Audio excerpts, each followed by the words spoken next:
மக்களே, பிக் பாஸ்ல second promo ஒன்று ரிலீஸ் ஆயிருக்கு. ஆனால் அதோட மெயினான ஒரு விஷயம் இன்னும் லைவ்ல நடந்திருக்கு. எதிர்பாராத திருப்பங்களில் ஒன்றான சாண்ட்ரா பார்வதி கமருதீனுக்காக கேமரா முன்னாடி ஒரு பெரிய பதிவை போட்டிருக்காங்க. என்னங்க நடக்குது இங்க அப்படின்ற மாதிரி தான் நம்மவே ஷாக் ஆகி வியந்து பார்த்துட்டு இருந்தேன். அந்த ஒரு இன்சிடென்ட்டை பற்றியும் பார்க்க போகிறோம். அடுத்து செகண்ட் ப்ரோமோ ரிலீஸ் ஆயிருக்கு. அதை பற்றியும் கொஞ்சம் டீட்டெயிலாக டிஸ்கஸ் பண்ணிடுவோம். சேனலுக்கு புதுசாக இருந்தீங்கன்னா சப்ஸ்கிரைப் பண்ணிருங்க. வீடியோ பார்க்குற அனைவருமே மறக்காமல் லைக்கும் ஐப்பும் பண்ணீங்கன்னா இந்த வீடியோ பல பேருக்கு போய் சேர்ந்துடும். அந்த உதவியை பண்ண மாதிரி கேட்டுக்கொள்கிறேன். இப்போ கண்டென்ட்டுக்குள்ளே போயிடலாம். ஓகே, ஸோ கேமரா முன்னாடி சாண்ட்ரா அந்த கார்டன் ஏரியா கேமரா முன்னாடி நிற்கிறாங்க. நின்றுக்கிட்டு என்ன சொல்கிறாங்கன்னா, பாரு உன்னை எனக்கு ரொம்ப ரொம்ப பிடிக்கும், நான் சொன்னது உண்மைதான். எப்படி எனக்கு இந்த வீட்லேயே ரொம்ப பிடிச்ச நபர் அது பாரு தான், அது உண்மைதான், அதில் மாற்றுக்கிறதே கிடையாது. நான் இன்னும் ஒரு தங்கச்சி மாதிரியோ ஒரு அக்கா என்னுடைய சிஸ்டர் மாதிரி தான் பார்த்தேன். எப்படி என்னுடைய சிஸ்டர் மாதிரி தான் பார்த்தேன். ஓகே, ஆனால் எனக்கு மனசார ரொம்ப கஷ்டமாக இருக்குது தெரியுமா. இப்போ எனக்கு அவ்வளோ கஷ்டமாக இருக்குது, அவ்வளோ வேதனையாக இருக்குது, எனக்கு என்ன பண்ணுறதுனே தெரில, அந்த அளவுக்கு வலியோடு நான் இருக்கிறேன் இப்போ அப்படின்றத சொல்கிறாங்க. பேசும்போதே எனக்கு ரொம்ப கஷ்டமாக இருக்குங்க, இப்போ நான் என்னால் பேச முடியல, அந்த அளவுக்கு துக்கத்திலும் துயரத்திலும் தான் நான் இருக்கிறேன், அந்த மாதிரி எனக்கு ஒரு இக்கட்டான சூழ்நிலையில் சிக்கி தவிக்கிறேன் அப்படின்ற மாதிரி பேசுகிறாங்க. ஓகே, ரெண்டு பேரும் ஏதோ ஒரு வேனிஷ் மோட்ல இருக்காங்களா. நான் வெளியே பார்த்தேன், ஆனால் ரெண்டு பேரும் ஏதோ வேனிஷ் மோட்ல இருக்கீங்க, அவங்க ரெண்டு பேரையும் காணோன்னு சொன்னாங்க அப்படின்றத சொல்றாங்க. கமருதீன் எப்பயோ back to the normal mode. எப்படி Kamarudeen back to the normal mode வந்துட்டு அவர் அவங்க அக்கா குழந்தைங்கள் கூட அந்த டைம் ஸ்பெண்ட் பண்ணிட்டு இருக்கார். ஆனால் ரியலைஸ் பண்ணியிருக்காரான்னு கேட்டீங்கன்னா வெளியே பேசும்போது தான் தெரியும் ரியலைஸ் பண்ணியிருக்காங்களா இல்லையான்ட்டு. பட் இது வரைக்கும் ஒன்றும் தெரில கமருதீன். ஆனால் பார்வதி தரப்புல இருந்து ஸ்டோரிஸும் இதெல்லாம் போட்டிருக்காங்க. அங்கே ரியலைசேஷன் நடந்ததாலேன்னு முதல்ல தெரில ஃபர்ஸ்ட். அதை தாண்டி ஒரு பப்ளிக்காக பார்வதி இன்னும் ஆக்டிவ் ஆகலை. ஆனால் லாஸ்ட்டாக போன வாரம் இந்த வாரம் ஸ்டார்டிங்கில் ஏதோ படத்துக்கு போயிருந்தாங்க அப்படின்ற மாதிரி ஒரு போஸ்ட் ஒரு ஃபோட்டோ பதிவாகிட்டு இருந்தது. கோயிலுக்கு அம்மா கூட டைம் ஸ்பெண்ட் பண்ணுற மாதிரி தான் நம்ம பார்த்தோம். பட் அந்த ரெண்டு பேருமே அந்த முழு மோட்ல இருந்து வெளியே வரலன்றது உண்மைதான். அந்த வேனிஷ் மோட்லேருந்து முழுசாக வெளியே வரல அப்படின்றதையும் உண்மைதான். இவங்க வெளியே போய் பார்த்துருக்காங்க போல இருக்கு. சாண்ட்ரா என்னென்ன சர்க்கிள் என்னென்னலாம் சுற்றிட்டு இருக்கு அப்படின்றதையும் தெரியுது. ஓகே, எனக்கு மனசு ஃபுல்லாக கஷ்டமாக இருக்குது. ஸோ இந்த மாதிரி உங்களை காணோம் என்னன்றது பார்த்தோன்னே எனக்கு மனசு ஃபுல்லாக கஷ்டமாக இருக்குது தெரிஞ்சதுலேருந்து. ஸோ அது தெரிஞ்சதுல எனக்கு மனசு ஃபுல்லாக கஷ்டமாக இருக்குது. நீங்கள் இந்த வீட்டுக்கு, இந்த பிக் பாஸ் வீட்டுக்கு ரெண்டு பேரும் எவ்வளோ ட்ரீம்ஸோடு வந்திருப்பீங்க, எவ்வளோ கனவோட வந்திருப்பீங்க. அந்த கனவோட இவ்வளோ தூரம் வந்துட்டு அந்த ஒரு இன்சிடெண்ட் பயங்கரமாக கஷ்டமாயிருச்சு எனக்குமே. அந்த ஒரு இன்சிடெண்ட் வேற மாதிரி பல தாக்கங்களை எனக்குள்ளே உருவாக்கிருச்சு. என்ன பண்ணுறது அப்படின்றதையும். ஸோ நான் இப்போ இங்கே இருக்கும்போது தான் உங்களை பயங்கரமாக மிஸ் பண்ணுறேன், ரொம்ப ரொம்ப மிஸ் பண்ணுறேன். அந்த ஒரு இன்சிடென்ட் மாறிடுச்சு, அது எனக்கு பயங்கர கஷ்டம். அதை தாண்டி இங்கே நான் நிறைய உங்களை மிஸ் பண்ணுறேன் அப்படின்றதையும் சொல்கிறாங்க. ஏன்னா இங்கே வீடியோ ஃபுட்டேஜ் இதெல்லாம், ஏன்னா இங்கே பெரும்பான்மையான சாண்ட்ரா கிட்ட அவ்வளோவா சரியாக பேசுறது கிடையாது, கண்டுக்கிறது கிடையாது.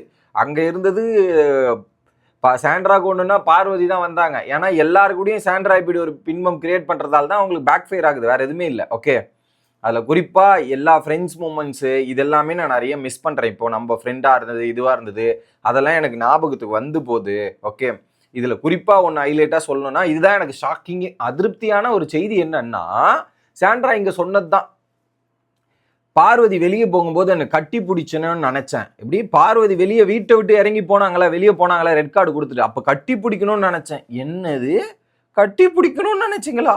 பார்வதி சாரிக்கா என் வாழ்நாள் ஃபுல்லாக இதை மறக்க மாட்டேன்னு சொல்லிட்டு இருந்தாங்க. அப்போ சொல்லும்போது நீங்கள் ரியாக்ஷன் இப்படிலாம் நடக்கலையே, கட்டி பிடிச்சேன்னு நினச்சேன்னு இப்போ சொல்கிறது எனக்கு புரியல. என்னால் நம்ப முடியல மக்களே, சீரியஸாக நான் நம்ப முடியல. இப்போ எதுக்கு இது பேசுகிறானே எனக்கு புரியல. அன்னைக்கு என்னடான்னா அவங்க உட்காந்து ஐயோ பாரு போ பாரு அப்படின்னு சீனா போட்டு இன்னைக்கு அழுகுறாங்களா. அன்னைக்கு நடிப்புன்றது நமக்கு தெரியும், ஏன்னா அந்த இடத்துல அவங்க பண்ணது எனக்கு ஆக்டாக தெரியல. நான் அப்போ கட்டி பிடிக்கணும்னு தோணுனா அப்பயே அந்த ரியாக்ஷன் பண்ணியிருக்கணும்னு நான் கேட்பேன். இப்போ இந்த ஸ்டேட்மெண்ட் அவங்க வைக்கிறாங்கல்ல, இந்த ஸ்டேட்மெண்ட் அவங்க வைக்கலாம் எனக்கு பிரச்சனை கிடையாது. இந்த ஸ்டேட்மெண்ட் அவங்க வைக்கும்போது அப்போ அது உண்மை கிடையாது அப்படின்றது அவங்களே வாக்குமூலம் கொடுக்குறாங்க. எப்படி அவங்களே வாக்குமூலம் கட்டி பிடிக்கணும்னு நினைச்சாங்களாம். ஆனால் எனக்கு பார்வை பற்றி தெரியும், எப்படி பார்வை பற்றி தெரியும். ஆனால் அந்த இடத்துல பேசிய பாரு வேற பாரு, நீ எப்படி பேசுவேன்னு எனக்கு தெரியும், அப்படி கிடையாது, நீ அந்த இடத்துல பேசின பாரு எனக்கு கிடையாது, அது எனக்கு நல்லா தெரியும் அப்படின்றத சொல்றாங்க. அப்போ பாரு வேற மாதிரி பேசியிருக்கான்ற மாதிரி சொல்றாங்க. ஓகே, நீ என் பக்கம் நின்று இருக்கணும், எப்படி என் பக்கம் நின்று இருக்கணும், நீ எனக்காக இது பண்ணியிருக்கணும். நெக்லஸ் டாஸ்க்ல நான் ஃபீல் பண்ணும்போது உடஞ்சப்போ எனக்காக நின்று என்னை கன்சோல் பண்ண, எனக்காக நின்ன.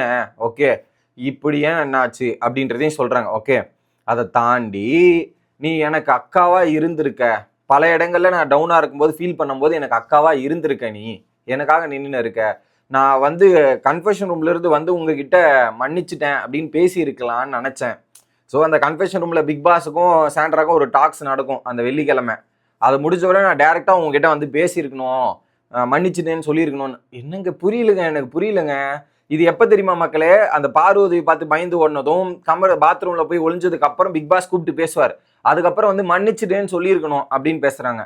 இதுவும் பாத்தீங்களா இல்லையா? அப்போ மன்னிச்சிடுன்னு சொல்லியிருக்கணும்னா அடுத்தது இவங்க பண்ணது எல்லாமே ஃபேக் அப்படின்றதான். மன்னிச்சிடும்னு அப்பயே தோணிருச்சுன்னு வச்சுங்க, அந்த வீக்கெண்ட் எபிசோட்ல இவங்க இந்த மாதிரி ரியாக்ட் பண்ணதோ, கமர்தீன் காலில் வரும்போது கத்தனது எல்லாமே ஃபேக்குன்னு ஆயிருது அவங்க சொன்ன ஸ்டேட்மெண்ட்டின் அடிப்படையில் அப்படின்றத நான் பார்க்குறேன். ஓகே, அடுத்து ஓகே, வெளியே வரும்போது பாரு பிடிக்காது அப்படிலாம் நிறைய சொல்லுவாங்க. ஆனால் எனக்கு உன்னை பிடிக்கும், ரொம்ப ரொம்ப பிடிக்கும். ஐ மீன் வீட்டுக்குள்ள, சாண்ட்ரா வீட்டுக்குள்ள வரும்போது யாருக்குமே பார்வை பிடிக்காதுல்ல. ஆனா எனக்கு உன்னை பிடிக்கும், உன்னோட போல்ட்னஸ் பிடிக்கும், ஃபைட்டு பிடிக்கும், எல்லாமே பிடிக்கும். ஏன் என் மேல அவ்வளவு கோவம் தெரியல உங்களுக்கு? எதுக்கு இப்படி வந்தது? என் மேல ஏன் அவ்வளவு கோவம் வந்துச்சுன்றாங்க. ஃப்ரெண்டா பாரு கமர்தீன் ரொம்ப ரொம்ப மிஸ் பண்றேன். ஃப்ரெண்டா பாரு கமர்தீன் ரொம்ப ரொம்ப மிஸ் பண்றேன்.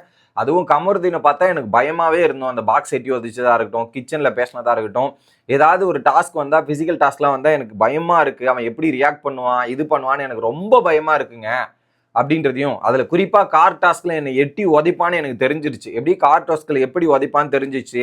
அந்த பயத்துல எங்க போய் அடிப்படும், எந்த இது எங்க கழுத்துலையா வயிற்றுலையா இதுல எங்கேயாவது அடிப்படணுன்ற ஒரு பயமும் பதட்டமும் எனக்குள்ள இருந்துகிட்டே இருந்துச்சு. வெளியே வீடியோ போய் பார்க்கும்போது எனக்கு ரொம்ப கஷ்டமா இருந்துச்சு. அந்த இன்சிடென்ட் நான் சுத்தமா எதிர்பார்க்கல. ஓகே, இப்போ எனக்கு உங்க மேல கோவமே கிடையாது. எப்படி உங்க மேல கோவமே கிடையாது, நீங்க லைஃப்ல ரொம்ப சந்தோஷமா இருக்கணும். ஓகே, ஸோ நீ தைரியமா ஃபேஸ் பண்ணிடுவோம் பாரு, எல்லாத்தையும் தைரியமா ஃபேஸ் பண்ணிட்டு வந்துருவேன் நான் நம்புறேன். நான் உனக்கு பல இடங்கள்ல உங்க அம்மா சொன்னாங்களே நான் உனக்கு அம்மா மாதிரி அப்படின்ட்டு, அதை தான் நானும் சொல்றேன். வெளியே ஏதாவது ப்ராப்ளம் இருந்தா நான் உன் கூட நிக்கிறேன், உன் கூட இது பண்றேன். இதெல்லாம் அன்னைக்கு நீ வெளியே போகும்போது என் மனசு எவ்வளவு கஷ்டமா இருந்தது தெரியுமா, எவ்வளவு ஃபீல் பண்ண தெரியுமா. கேட்ல இருந்து ஓடி வந்து கட்டி பிடிக்கணும்னு எனக்கு தோணுச்சு. அந்த அளவுக்கு நான் ஃபீல் பண்ணேன். எனக்குள்ள கோவமே கிடையாது அப்படின்னு. அப்போ அன்னைக்கு இது இது இது என்னது இது, இந்த ஆக்ஷன், அப்போ இது என்னது, அந்த ஆக்ஷன் இப்படி வச்சு அன்னைக்கு கொடுக்கும்போது அன்னைக்கு கோவம் அப்படி ரியாக்ஷனே வந்திருக்கு தேவையில்லையே. எனக்கு புரியல மக்கள். எனக்கு சாண்ட்ராவை சந்தேகம் படும் வகையில் தான் இந்த ஸ்டேட்மெண்ட்லாம் சொல்லியிருக்காங்க. நீங்க நம்புங்க, எனக்கு நான் அப்பயே சொன்னது எனக்கு உறுதி ஆயிடுச்சுன்றது மட்டும் புரிஞ்சுக்கிறேன். அன்னைக்கு வீக்கெண்ட் எபிசோட்ல சாண்ட்ராவோட ரியாக்ஷன் அனைத்துமே ஃபேக்குன்றது இதன் மூலியமா எனக்கு தெரியுது அப்படின்றத நான் நம்புறேன். உங்களோட கருத்துக்களை சொல்லிருங்க. அடுத்து அந்த செகண்ட் ப்ரோமோல என்னன்னா, ஆலுமா டோலுமா பாட்டு போட்டு சாண்டியோட என்ட்ரி உள்ள வந்தானே வேற மாதிரி பாட்டு வைப்பு குருநாதான்ற மாதிரி வந்துட்டு, அதுக்கப்புறம் பிக் பாஸுக்கு ஒரு சத்தியம் செஞ்சிருக்கார். இனிமே வருஷம் ஒரு தடவையாவது உங்களை வந்து பார்த்துடுவேன், லவ் யூ சொல்லுவேன், கட்டி பிடிச்சிட்டு போவேன், மொத்தம் கொடுத்துட்டு போவேன்ற மாதிரி சொல்லிட்டு லவ் யூ அப்படின்னு சொல்றாரு. பிக் பாஸும் லவ் யூன்னு சொல்லிடுறாரு. அடுத்து இங்கிருந்து எல்லாம் வெளியே போகும்போது பார்த்தீங்கன்னா பிரைட்டான ஃபியூச்சர் இருக்கும், ஆக்டிங்ல ஃபோக்கஸ் பண்ணுங்க, இந்த ஆக்டிங்ல ஃபோக்கஸ் பண்ணி தான் எனக்கு லைஃபையே பல சேஞ்சஸ் எடுத்துட்டு வந்துச்சுன்ற மாதிரி சொல்லியிருக்கார். பார்ப்போம் என்ன நடக்குது லைவ்ல அப்படின்றத அடுத்த வீடியோல வந்து சந்திக்கிறேன். Bye guys.